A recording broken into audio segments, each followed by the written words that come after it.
নমস্কার দর্শক বন্ধুরা, মকর রাশি 2024 সাল কেমন যেতে চলেছে আসুন জেনে নিই।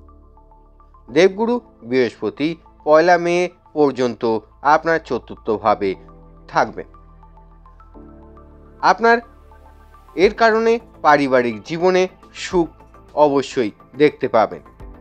আপনার কর্মজীবনে উন্নতি অবশ্যই হবে। তারপর 1 মে থেকে আপনার পঞ্চম ভাবে অবস্থান করবেন বৃহস্পতি। আপনার সন্তানের ক্ষেত্রে সুখ পেতে পারেন, সন্তানের কাছ থেকে কোনো ভালো খবর পেতে পারেন। প্রেম সম্পর্কে তীব্রতা থাকবে। আপনি আপনার আয়ের একটি ভালো লাভ দেখতে পাবেন। রাহু মহারাজ আপনার সারা বছর আপনার তৃতীয়ভাবে থাকার দরুন আপনাকে মজবুত করে তুলবে এবং এর কারণে আপনি ব্যবসায় অনেক ধরনের ঝুঁকি নিতে সক্ষম হবেন। তবে মনে রাখবেন, আপনাকে আপনার দিক থেকে প্রচেষ্টা করতে হবে, তবেই আপনি আপনার জীবনে সফলতা অর্জন করবেন।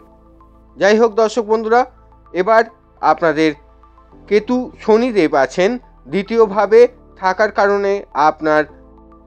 কারণে আপনার সম্মান বাড়বে পরিবারের মধ্যে।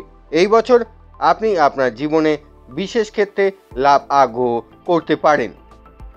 2024 সালে রাশি অনুসারে আপনি যদি আপনার রাগ এবং স্বাস্থ্যকে একসাথে রেখে দেন, তবে আপনি আপনার কর্মক্ষেত্রে ভালো সফলতা অবশ্যই পাবেন। এবার প্রতিকারটা দেখে নেব। প্রতি বুধবার দিন অবশ্যই গণেশজিকে 21টি করে দূর্বা অর্পণ করা শুরু করুন। যদি কোনো সমস্যা থেকে থাকে সেক্ষেত্রে আপনি অনেক সাহায্য পাবেন। আপনি প্রতি শনিবার শিব মহারাজ শনিদেবের পুজো অবশ্যই দেবেন। আপনার জন্য খুব ভালো হতে চলেছে সারা বছরটি। যাই হোক, সুস্থ থাকবেন, ভালো থাকবেন।